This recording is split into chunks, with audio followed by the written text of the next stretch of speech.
Chapter 55 of Great Expectations, by Charles Dickens.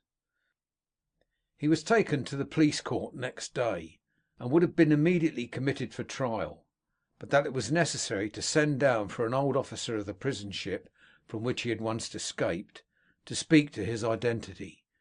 Nobody doubted it, but Compeyson, who had meant to depose to it, was tumbling on the tides, dead. And it happened that there was not at any time any prison officer in London who could give the required evidence.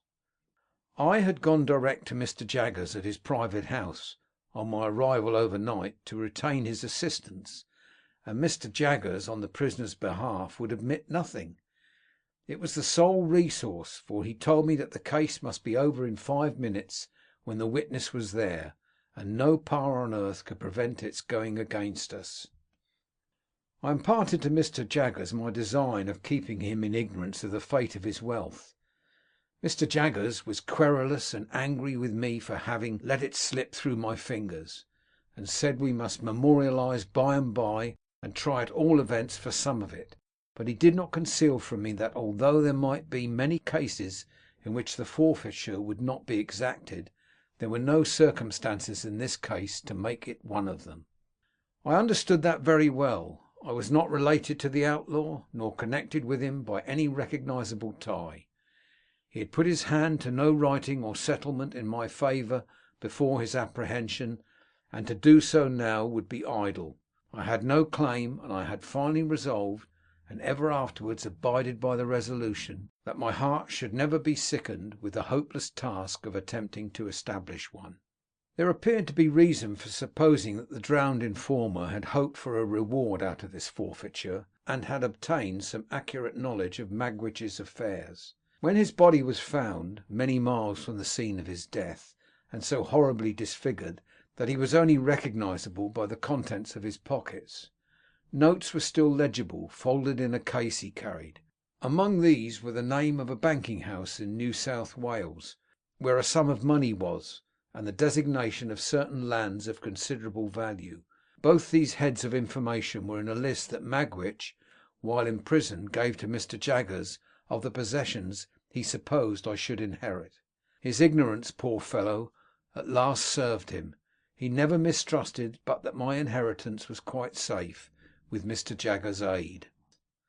After 3 days' delay, during which the Crown prosecution stood over for the production of the witness from the prison ship, the witness came, and completed the easy case. He was committed to take his trial at the next sessions, which would come on in a month. It was at this dark time of my life that Herbert returned home one evening a good deal cast down, and said, "My dear Handel, I fear I shall soon have to leave you." His partner having prepared me for that, I was less surprised than he thought. "We shall lose a fine opportunity if I put off going to Cairo, and I am very much afraid I must go, Handel, when you most need me." "Herbert, I shall always need you, because I shall always love you, but my need is no greater now than at another time." "You will be so lonely." "I have not leisure to think of that," said I. "You know that I am always with him to the full extent of the time allowed, and that I should be with him all day long if I could, and when I come away from him, you know that my thoughts are with him. The dreadful condition to which he was brought was so appalling to both of us that we could not refer to it in plainer words." "My dear fellow," said Herbert, "let the near prospect of our separation, for it's very near, be my justification for troubling you about yourself. Have you thought of your future?" "No, for I have been afraid to think of any future. But yours cannot be dismissed. Indeed, my dear Handel, it must not be dismissed. I wish you would enter on it now, as far as a few friendly words go, with me." "I will," said I. "In this branch house of ours, Handel, we must have a—" I saw that his delicacy was avoiding the right word, so I said, "a clerk." "A clerk, and I hope it is not at all unlikely that you may expand, as a clerk of your acquaintance has expanded, into a partner. Now, Handel, in short, my dear boy, will you come to me?" There was something charmingly cordial and engaging in the manner in which, after saying, "Now, Handel," as if it were the grave beginning of a portentous business exordium, he had suddenly given up that tone, stretched out his honest hand, and spoken like a schoolboy. Clara and I have talked about it again and again, Herbert pursued, and the dear little thing begged me only this evening, with tears in her eyes, to say to you that if you will live with us when we come together, she will do her best to make you happy, and to convince her husband's friend that he is her friend too. We should get on so well, Handel." I thanked her heartily, and I thanked him heartily, but said I could not yet make sure of joining him as he so kindly offered. Firstly, my mind was too preoccupied to be able to take in the subject clearly. Secondly, there was a vague something lingering in my thoughts that will come out very near the end of this slight narrative. But if you thought, Herbert, that you could, without doing any injury to your business, leave the question open for a little while—" "For any while," cried Herbert. 6 months, a year." "Not as long as that," said I. 2 or 3 months at most." Herbert was highly delighted when we shook hands on this arrangement, and said he could now take courage to tell me that he believed he must go away at the end of the week. "And Clara?" said I. "The dear little thing," returned Herbert, "holds dutifully to her father as long as he lasts, but he won't last long. Mrs. Wimple confides to me that he is certainly going. Not to say an unfeeling thing," said I, "he cannot do better than go." "I'm afraid that must be admitted," said Herbert, "and then I shall come back for the dear little thing, and the dear little thing and I will walk quietly into the nearest church. Remember, the blessed darling comes of no family, my dear Handel, and never looked into the red book, and hasn't a notion about her grandpapa. What a fortune for the son of my mother!" On Saturday in that same week I took my leave of Herbert, full of bright hope, but sad and sorry to leave me.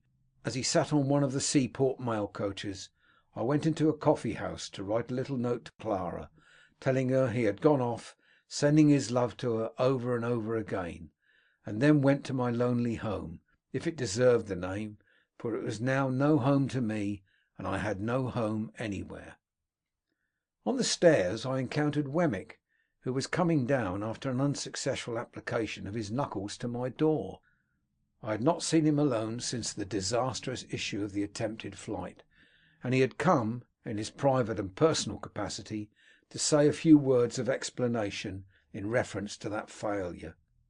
"The late Compeyson," said Wemmick, "had by little and little got at the bottom of half of the regular business now transacted, and it was from the talk of some of his people in trouble, some of his people always being in trouble, that I heard what I did.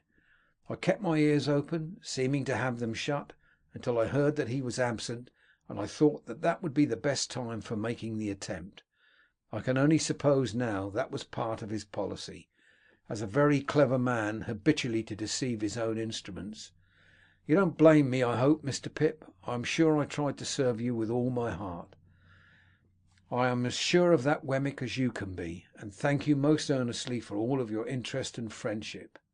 Thank you very much. It's a bad job," said Wemmick, scratching his head, "and I assure you I haven't been so cut up for a long time. What I look at is the sacrifice of so much portable property. Dear me!"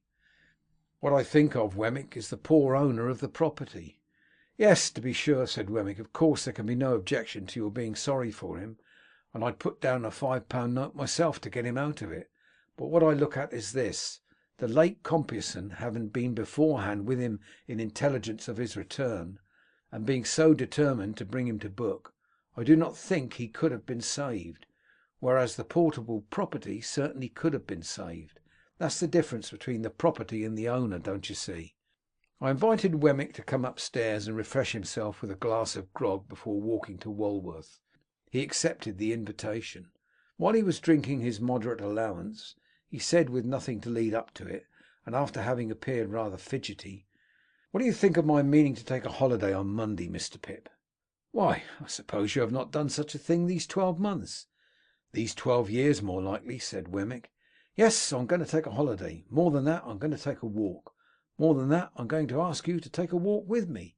I was about to excuse myself, as being but a bad companion just then, when Wemmick anticipated me. "I know your engagement," said he, "and I know you're out of sorts, Mr. Pip, but if you could oblige me, I should take it as a kindness. It ain't a long walk, and it's an early one. Say it might occupy you, including breakfast on the walk. from 8 to 12. Couldn't you stretch a point and manage it?" He had done so much for me at various times that this was very little to do for him. I said I could manage it, would manage it, and he was so very much pleased by my acquiescence that I was pleased too. At his particular request, I appointed to call for him at the castle at 8:30 on Monday morning, and so we parted for the time. Punctual to my appointment, I rang at the castle gate on Monday morning, and was received by Wemmick himself, who struck me as looking tighter than usual, and having a sleeker hat on. Within there were 2 glasses of rum and milk prepared, and 2 biscuits. The aged must have been stirring with the lark, for glancing into the perspective of his bedroom, I observed that his bed was empty. When we had fortified ourselves with the rum and milk and biscuits, and were going out for the walk with that training preparation on us, I was considerably surprised to see Wemmick take up a fishing rod and put it over his shoulder. "Why, we are not going fishing," said I. "No," returned Wemmick, "but I like to walk with one." I thought this odd. However, I said nothing, and we set off. We went towards Camberwell Green, and when we were thereabouts, Wemmick said suddenly, "Halloa, here's a church." There was nothing very surprising in that, but again I was rather surprised, and when he said, as if he were animated by a brilliant idea, "Let's go in," we went in, Wemmick leaving his fishing rod in the porch, and looked all round. In the meantime Wemmick was diving into his coat pockets, and getting something out of paper there. "Halloa," said he, "here's a couple of pair of gloves. Let's put 'em on." As the gloves were white kid gloves, and as the post office was widened to its utmost extent, I now began to have my strong suspicions. They were strengthened into certainty when I beheld the aged enter at a side door, escorting a lady. "Halloa," said Wemmick, "here's Miss Skiffkins. Let's have a wedding." That discreet damsel was attired as usual, except that she was now engaged in substituting for her green kid gloves a pair of white. The aged was likewise occupied in preparing a similar sacrifice for the altar of Hymen. The old gentleman, however, experienced so much difficulty in getting his gloves on, that Wemmick found it necessary to put him with his back against a pillar, and then to get behind the pillar himself and pull away at them, while I, for my part, held the old gentleman around the waist, that he might present an equal and safe resistance. By dint of this ingenious scheme, his gloves were got on to perfection. The clerk and the clergyman then appearing, we were ranged in order at those fatal rails. True to his notion of seeming to do it all without preparation, I heard Wemmick say to himself, as he took something out of his waistcoat pocket before the service began, "Halloa, here's the ring." I acted in the capacity of backer, or best man to the bridegroom, while a little limp pew opener in a soft bonnet like a baby's made a feint of being the bosom friend of Miss Skiffkins. The responsibility of giving the lady away devolved upon the aged, which led to the clergyman's being unintentionally scandalized, and it happened thus. When he said, "Who giveth this woman to be married to this man?" the old gentleman, not in the least knowing what point of the ceremony we had arrived at, stood most amiably beaming at the 10 Commandments, upon which the clergyman said again, "Who giveth this woman to be married to this man?"